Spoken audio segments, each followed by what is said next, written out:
Hi friends, Dean here with Mad Max RT. Today I thought I'd do a comparison video of the new Mustang to the Challenger.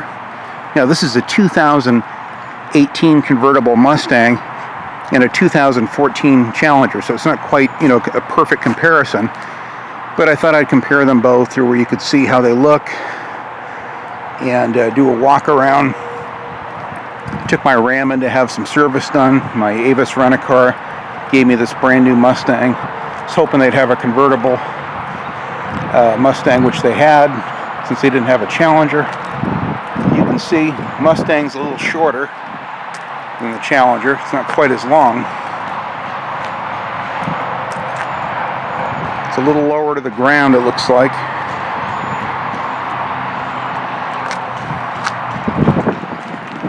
Yeah, you can see lengthwise it's a little shorter.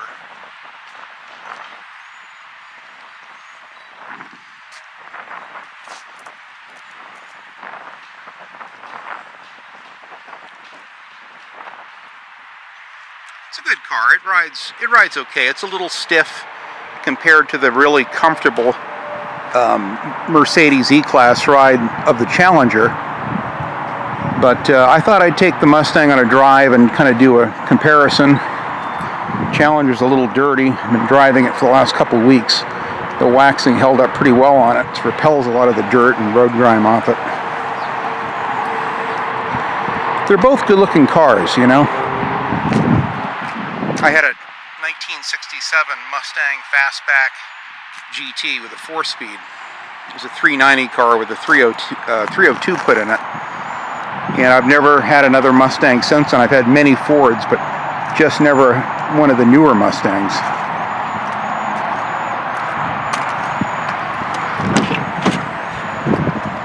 Pretty standard fare interior. It's not bad.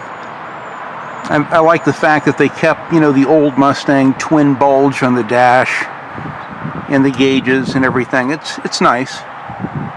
It's kind of cheap on the plastics compared to the Challenger, and it's very kind of claustrophobic and confining compared to the larger interior on the Challenger, but nice. Both are nice cars. Both have their comparing the motors. You can see Chrysler has a really clean design with their engine compartment. Here's the Ford one. Now this Mustang's filthy. This is a Rent-A-Car, and I would never keep mine dirty like this, but this is the EcoBoost motor, which works pretty good. It's pretty peppy. It's nothing compared to the 5.7, but it's pretty busy inside here. I like the more clean engineering and design under the hood of the Chrysler. Dodge has a really nice clean engineering. It's almost over-engineered. But the Mustang's nice too. This is again not the motor I would pick. I would pick the Coyote motor or the 5.0. But it's kind of interesting to compare the two and to see them side by side. It's a shame they didn't have a 5.0 Mustang I could have had to drive. I would have enjoyed that. But pretty interesting nonetheless.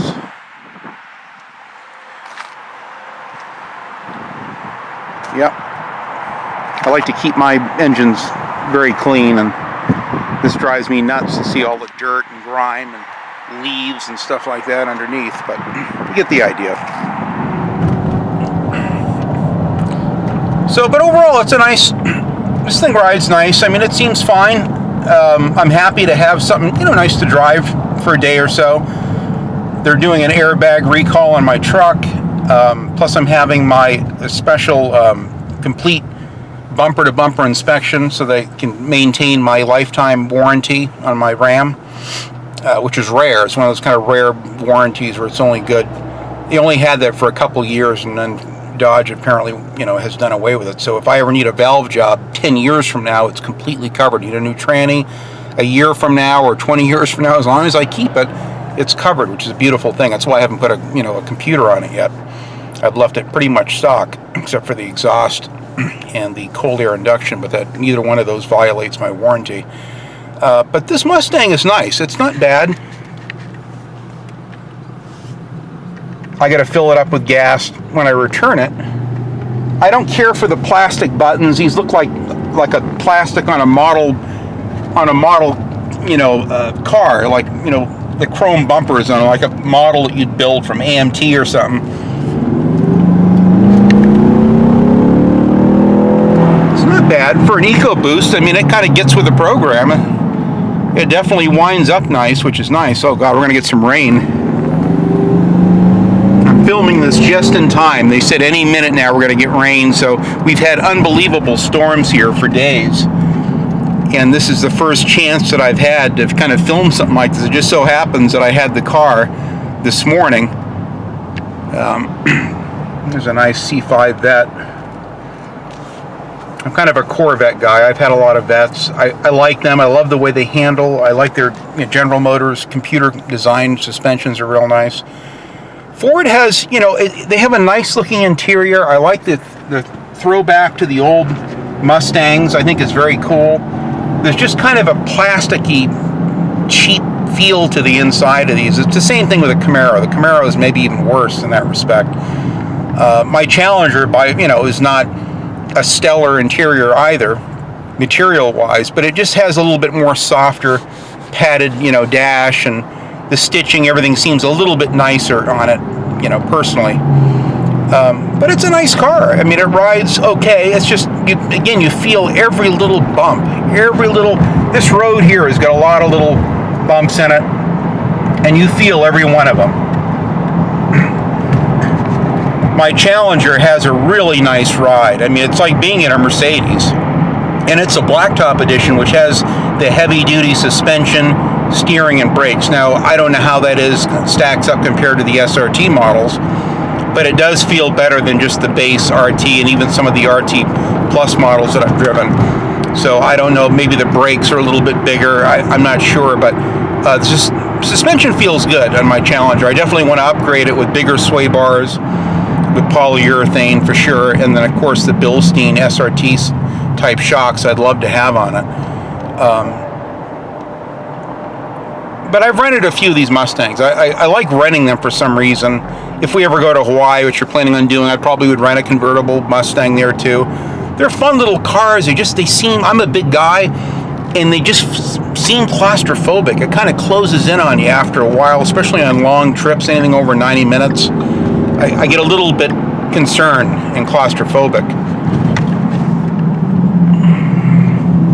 These brakes are grinding too. There's like a really pronounced dragging